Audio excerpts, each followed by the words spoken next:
Hello team and welcome to another ATP Geopolitics video with myself, Jonathan MSP. This is a Ukraine War Frontline update for the 17th of April 2023. Let's get straight to the northeast sector, the Frontline, the opening sector of the map that we look at, Kupiansk to Svatova to Kreminna axis.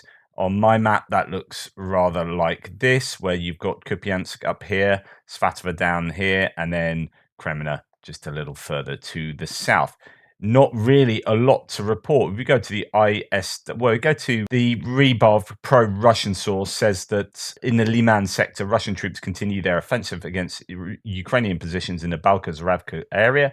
As a result of the fighting, several enemy strongholds were taken under control, which made it possible to align the front line. Don't know particularly what that means. That area is just down here in the Ploshchanka region. Just very vague claims there. We go to the ISW and look at what they have to say for the area. Russian mill blogger claimed that Russian forces conducted unsuccessful ground attacks near Torska and Nevska, and that Ukrainian forces partially recaptured positions near Bilohorivka. So that is Torska and Nevska are in this kind of area. We often hear about activity towards Makivka, Nevska, Terny, Torska, and there's been a lot of activity in the last 2 or 3 days in Bilohorivka there with some. I'm still not 100% sure of what the front lines look like in that area, but the ISW says that the Ukrainians have partially recaptured positions near there. Cherevati, spokesperson for the Ukrainians, reported yesterday that Russian forces use most armored vehicles in the Kupiansk-Liman direction, and that Russian conventional forces, mostly comprised of mobilized personnel, operate along this line. Cherevati also reported that Ukrainian forces destroyed 3 T-72 tanks, 1 BTR-80 armored personnel carrier, and BMP-2. One BMP-2 infantry fighting vehicle, 1 Brem-1 armored repair and recovery vehicle, and 1 Su-25 aircraft. So there's been quite a lot of equipment loss for the Russians in this area. Obviously, that doesn't speak to what the Ukrainian losses have been in the area, but certainly it appears that the Russians use more cautious conventional warfare doctrine around here compared to what they do in, say, Bakhmut. Yeah, the mention of the TOS-1, a thermobaric artillery piece being used by the VDV forces in around Kreminna. Other than that, unsuccessful attacks near Dubrova, Bilorivka, Hirorivka, usual sort of activity, not anything from Kupiansk really to Svatova. It's all happening around Kreminna. It's gone quite quiet north of Svatova, and indeed around Svatova. I hadn't even heard of anything happening in Kuzyumivka and Novoselivka of the last couple of weeks. And then really it's a case of coming down to Bakhmut. If we go to Rybov, the pro-Russian source says of Bakhmut, and this is a 2-day update, so it might not be as accurate as current as it possibly could be. After a transfer of the flanks to the responsibility of the airborne units, so again, this is hammering home the notion that the Wagner PMC have given up the flanks. The Wagner PMC assault groups increase pressure on the AFU positions in the Bakhmut suburbs. Fierce battles are taking place in Orikovo, Vasilivka, and Bodanivka outskirts. So we go back to my map to look at where that is, and we zoom in. We have Orikovo, Vasilivka here, and Bodanivka down here. There we are. Our Bodanivka, as you can see, I need to move my blue line just there, but you can see that there's a difference between the Ukrainian claims, which is a pro-Ukrainian mapper, deep state map, having these orange lines, these yellow lines here, and the red lines of Syriac maps, the pro-Russian mapper, disagreeing on what's going on north here around Orikovo, Vasilivka, Zalynyansky, and up the highway towards Privilya. But yes, and some disagreement also in the north of Bakhmut itself. As you can see, that's quite a difference between the two mappers.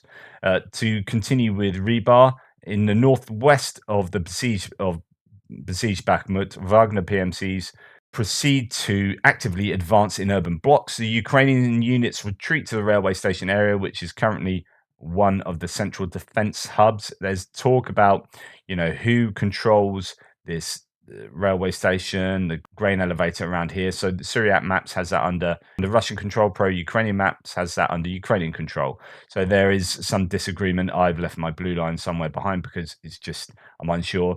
That has swapped hands a few times. Reporting from Ukraine has done a fairly detailed assessment of the fighting going on in Bakhmut and talks a lot about the very dense Ukrainian defenses in the north, in the south, and in the east, and how it's really tough fighting.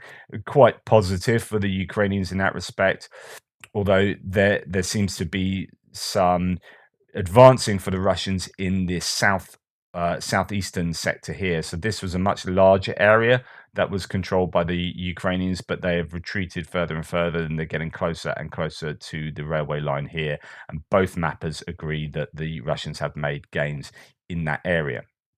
No report says Bakhmut. The assumption that Russian forces control the area southeast of the train tracks has been confirmed by localized video material. North of this area, it is assumed that Russian forces also have control. Bakhmut train station would be fought over again.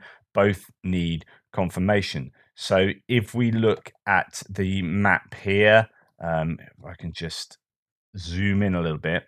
So we have this area of the sort of grain elevator area, if I'm correct, they're still under Ukrainian controllers, according to no reports. But it's the admission that the Russians have enclosed. In fact, they have no reports has the Russians all the way up to the railway line in the entirety of the south. So actually, no reports is more kind of pro-Russian, not pro-Russian, but it seems to claim that the Russians are right up to this railway line, where neither Syriac maps nor deep state maps have that at all. So that's interesting, and that may well be the case. It seems to indicate that geolocated footage confirms that Russian presence is in that area. So yeah, that could be the case. Wouldn't surprise me. I've been quite surprised that they've held on to that pocket to the to the east of the railway line for as long as they have. But yeah, just pressure all around. They have a much larger grey zone to the north in this area here, and says, just like in the area southeast of the railway tracks, it's assumed that this area is under Russian control. Needs confirmation. I would say that is pretty much confirmed. Most mappers agree that this area to the north is indeed under control of the Russians. Although I must add that Syriac map says that although they have a pocket of Ukrainian, or I guess that's actually grey zone, to the east of the railway, they say that after 3 days of fighting, the Russian army has forced the Ukrainian army to withdraw from all the positions east of the railway. Combing operations continue in the area. So actually, they've pretty much claimed that it's over for the Ukrainians in that area. So I actually have to change my sort of claims about exactly what they say is going on here. So this is more grey zone, and that the Ukrainians are no longer in that position there. So I'd expect tomorrow's map to be coming straight down this railway line if indeed the claims in no reports and Syriac hold out. So we go to back to finish off with Rebar. In the southern districts, savage street fighting continues in the Travnia Street area. Despite the desperate resistance, the Russian forces are methodically pushing the enemy, freeing house after house. And ISW states that Cherevati, the same spokesman, reports that the Russian forces are throwing penal recruits at the front while conventional forces are more cautious. This is it also seems to be the case, as I reported over the last couple of days, that yes, while the VDV forces are working in the north and south, taking over the flanks of conventional Russian forces, taken over from Wagner PMC north and south of Bakhmut, it seems that they are also operating to a greater extent inside Bakhmut in larger units, storming areas in Bakhmut. But the Wagner PMC are still obviously there. But yes, the ISW talks to penal recruits being thrown at the front lines still. Russian mill bloggers claim that Russian forces advanced in northern, central, and southern Bakhmut, including south of the Azon plant in central Bakhmut. Another mill blogger claimed yesterday that Russian forces conducted unsuccessful attacks in northern, western, and southern Bakhmut. So the previous claim was from the day before. It seems, at least from some Russian mill bloggers, that there wasn't too much Russian advance yesterday. One mill blogger tried to justify, and I find this quite interesting. One mill blogger tried to justify the delay of capturing Bakhmut as a deliberate operation to attrit Ukrainian forces for as long as Ukraine is willing to defend Bakhmut. This is switching the theory of what the Ukrainians are doing and projecting it back onto themselves. So taking the Ukrainian theory for what they are doing for themselves, which is defending Bakhmut to attrit Russian forces. The claim now from the Russians is we're not going too heavy in here because it's attriting Ukrainian forces. So that's why we haven't taken Bakhmut. It's a deliberate ploy to attrit the Ukrainian defenders. And this looks very much like a post hoc rationalization, and after the fact rationalization. It's like, oh my God, we've been a bit crap. How do we justify being crap? We're being crap on purpose. It's not being crap. It's actually attriting the Ukrainian forces purposefully, and that's why we haven't taken Bakhmut yet. We've not taken it on purpose after 9 months. The mill blogger claimed that Ukrainian forces had withdrawn to 3 micro raions, so 3 like smaller regional kind of areas in western Bakhmut. Geolocate, and then it goes on to talk about Mayorsk. War Mapper says of Bakhmut, the Russians have made a small advance along the railway line in the south. So this kind of area, I actually think they've enclosed that pocket a lot more. I always think War Mapper are a little bit behind in the gains that are made, possibly either way. Very cautious mapper. Let's have a look and see what Vuhledar's mapping has. Only a couple of maps. This is just to the north of Bakhmut. Usual pressure from the Russians in Avdivka, Dibrova area, and then we come on to see that the pressure all around here from the Russians. Vuhledar has that grain elevated under control of the Russians, so there is argument as to what's going on there, but then sort of falls in line with both Syriac and Deep State map as to what's going on to slightly further to the southeast. So as we come out of Bakhmut and we look at towards Mayorsk. This is Mayorsk down here, railway station there, and there's Ozeryanivka there. So a couple of claims. The ISW makes a claim here that geolocated footage shows that the Russian 132nd Motorized Brigade was recently active south of Bakhmut near Mayorsk. And what they say there is here that the Motor Rifle Brigade shells Ukrainian positions along the railway and gives this geolocation as evidence of that. So if we paste that into there and have a look at where that is. Now that is Ukrainians being shelled there. So that's in the grey zone. So I find that quite interesting. It means that, yeah, the Ukrainians might have control further to the east. And then we have claims about what's going on in Ozeryanivka, which is, as you can see, just north of there.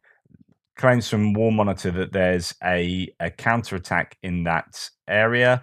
So Ukrainian forces in a localized counterattack liberated some positions west of Ozeryanivka, which would put that just to the west of that canal dogleg as it comes around the corner there.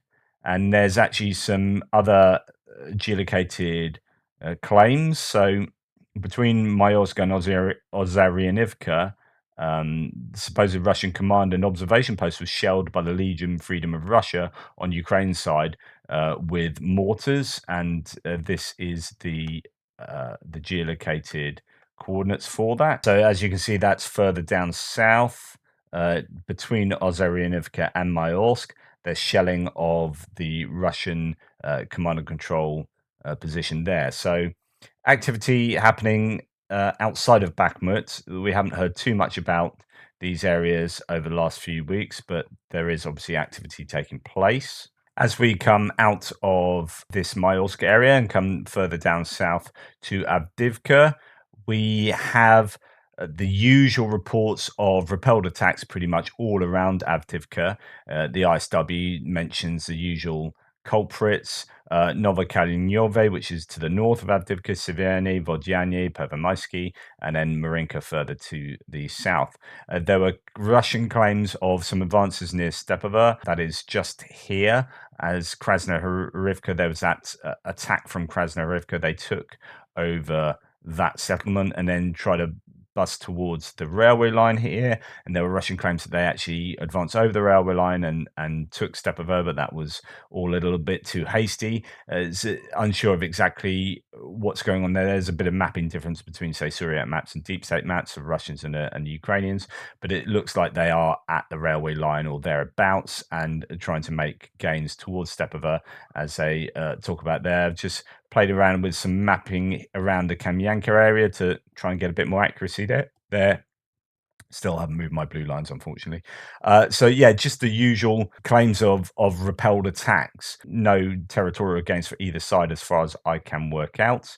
And then as we come down south to Marinka, where I believe there's a lot of intense fighting going on, but again, no confirmation of an exchange of territory in that area either. It's mentioned a few times here. Western Marinka, Pobieda, which is to the south of Marinka. It's this key little rural town or village, really, to the south that allows the Ukrainians to maintain a defensive line and stop the Russians from encircling Marinka. They are trying to take territory to the north and to the south, because Marinka is quite difficult. It's one of these long, thin settlements, a bit like Pervomaisky near Avdivka, which, advancing through it is really intensive and costs you a lot in terms of attrition of your troops. So it's much better to encircle and cut off. But that's proving quite difficult, given that Pobieda is holding out, as are some of these areas to the north are still holding on. But then even if they do get the area to the north, there's this water feature that adds another natural barrier for that grander encirclement, as I say, certainly from the north. Anyway, as we come down south, there is no report today of activity in Vuhledar. If we look to see what the ISW says of the rest of Donetsk, Russian forces did not conduct any confirmed or claimed ground attacks in western Donetsk Oblast on April the 16th. Geolocated footage shows that Russian forces made marginal gains southeast of Novosilka on an unspecified date. Let's go and have a look at that claim, that the Ukrainian forces have made marginal gains southeast of Novosilka. And this is a claim here that Russian troops were shelling the positions of the armed forces of Ukraine southeast of Novosilka. So this means that the Ukrainian troops are in this position in order for them to be shelled. So let's check out what this position is, and we'll whack it into our Google Maps, and it says that the Ukrainians are there. So the idea is that they might well control that area. We don't know when that was exactly. Yet the Ukrainians could well have their line of control further to the south. It's grey zone. So to me, you're going to have Ukrainian presence there. You might have Russian presence there. One side would be shelling, the other side, that kind of thing. So I'll leave my mapping where it is at the moment, but it could well be that the Ukrainian control line is further to the south. Other than that, there's not much else to report of the Zaporizhia and Kherson oblasts in terms of military activity. What the ISW concentrates on, and I'll read this to you. Yeah, and we've seen this. I've shown you footage of this in my news videos. Is the S-300 usage. So anyway, Russian forces reportedly intensified the rate of artillery strikes in southern Ukraine yesterday. Ukraine's Southern Operational Command reported that Russian forces have increased artillery fire on the west bank of Kherson Oblast. So the Russians are upping their artillery usage across the Dnipro River, and are continuing to use guided aerial bombs to strike civilian infrastructure. Those are those Fab 500 dumb bombs that the Russians have adapted with fins and GPS guidance that give them greater accuracy and range, and they're using them around. We know they've used them around Berislav, which is next to the dam in on the Dnipro River. So there's Berislav. That's where we've had evidence of them using those bombs, but also probably elsewhere. Southern Operational Command also noted that Russian forces have resumed the practice of using S-300 surface-to-air missiles to strike ground targets deep in the Ukrainian rear, and stated that Russian forces conducted an S-300 strike on Bashtansky Raion of Mikhailov Oblast from positions on the east or left bank. The Ukrainian General Staff stated that Russian forces conducted 25 S-300 strikes on Zaporizhia and Mykolaiv Oblasts throughout the day. S-300 surface-to-air missiles are notably a low-precision system.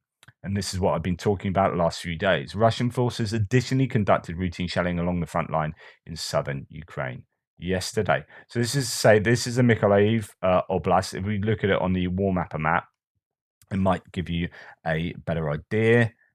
So Zaporizhia Oblast is here. So something like that. You come up. That's your Zaporizhia Oblast. And then you've got Kherson coming down here. And then you've got Mykolaiv Oblast in this area around there. And that is where there have been S-300s. So I don't know exactly where, but in fact, it could be.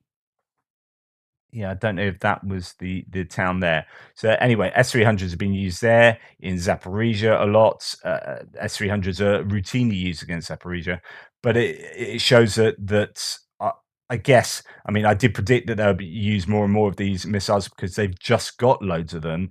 And, when you've got 8,000 of those missiles, then even though they do cost quite a lot of money to replace, you might as well use up those stocks because the other munitions are low in the inventory in number. So the cruise missiles, we've not seen cruise missiles being used nearly as much as we have previously. Those saturation attacks, we're probably due one now, but just they are fewer and further between, and when they do use them, they don't use as many as them, but they are using S-300s as a kind of a poor man's replacement for those more precise rockets. But then I say poor man's replacement.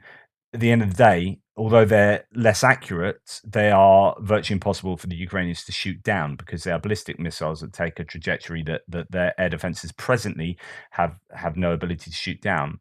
So it's a case of, if we use 25 missiles in these two areas, if say 2, 3, 5 of the cruise missiles out of 25, of the S-300s out of 25 find their target or hit near their target, then hey, it's better to do that than use up the cruisers. Anyway, that's my theorizing. I guess my final bit of analysis is that we have this situation in Bakhmut. You have there are a number of other mappers that you can go and watch, and they'll be pro this or pro that. I am, as I've told you, I'm pro Ukrainian, but not in terms of like messing with the information. To when it comes to the mapping, there's no point doing that. You've got to be as accurate as possible. But I don't like. I take joy when Ukrainians do well, and I don't take joy when the Russians do well. But there are other mappers who are like jumping on Bakhmut on the edge of falling and making these big claims kind of early doors, and still making the claims every day. Yeah, but Bakhmut's falling. They've been outmaneuvered, flanked, this and that. My kind of synopsis of the whole thing is a bit kind of like meh. Like, as I keep saying, Bakhmut has done its job. It has succeeded in attriting the Russian forces at a ratio that is advantageous to the Ukrainians. And it has no intrinsic value outside of Bakhmut. Bakhmut is a tiny little place that has only extrinsic value in you have to take it in order to advance further. And I keep saying that. But it's done its job. And if Bakhmut falls now, I'm a bit meh. Like, oh, Bakhmut's fallen. Well, it was going to fall. It should have fallen. I mean, it's been 9 months, and the Russians are the second greatest army in the world. So it's kind of what you expect. When this offensive phase for the Russians started a couple of months ago, I was warning that get ready. The Russians will take a lot of ground. They will take probably the whole of Luhansk. That's a pretty much given. They might even go as far as the Oskil River here. They will take a large amount of Donetsk, Kramatorsk, Slovyansk, Druzhkivka, Konstantinivka, Bakhmut, Chasiv, yeah, for sure. So you probably have a map that looks at least something like this, right? Okay, and that's what I'm saying. You're going to expect that the Russians are on the offensive. And what has happened is that the Russians have taken virtually nothing in 3 months. They've taken a tiny bit of ground around Bakhmut and north of Bakhmut. They've taken a little bit of ground around Kreminna, right? And then that's that.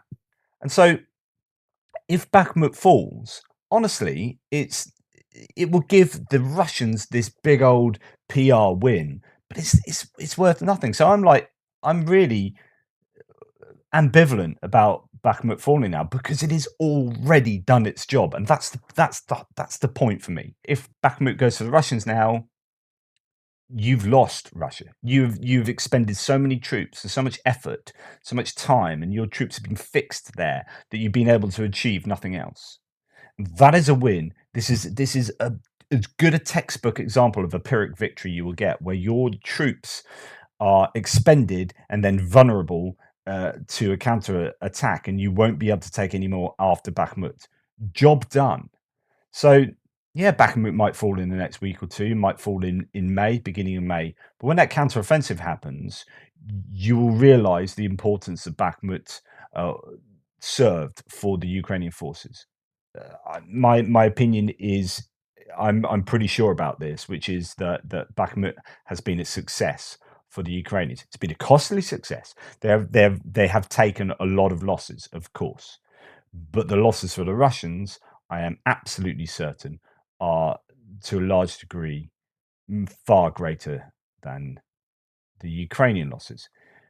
And we can be sure of that from a whole bunch of different sources of justification, from POW evidence, from intercept evidence, from Ukrainian soldiers evidence, from geolocated evidence of all sorts of mechanized equipment being destroyed, but of troops being destroyed. If we're talking about particularly Bakhmut, not that much mechanized equipment, because there hasn't been that much employed around there, but still equipment lost, troops lost. And then just the received wisdom that if you're attacking any sort of place, if you're attacking a tree line or a trench system, you're going to want 3-to-1 troops attacking, the ratio of attackers to defenders. If you're attacking urban environments, you're wanting 7-9-to-1.